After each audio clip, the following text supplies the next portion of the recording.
Disinfect ng cloth diaper. Pag-disinfect or pagsasanitize ng cloth diapers ay ginagawa para patayin ang bacteria to avoid rash. Ginagawa ito once a month at mas lalong dapat mong gawin kung ang nabili mong cloth diaper ay used or pre-loved.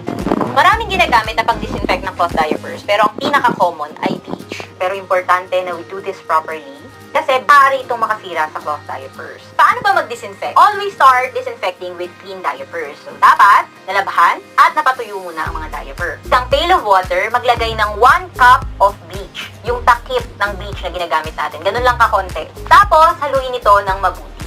And then, ilagay yung mga diapers, inserts at soakers, at ibabad ng 30 minutes to 1 hour. After ibabad, banlawan, and then wash again. Yes, labahan po natin ulit with detergent. Para matanggal talaga yung bleach na ginamit natin. Bleach is a harsh chemical. Kaya we want to make sure na wala na talagang matitira. And then after labahan, banlawan ng maayos, dapat wala ng bula,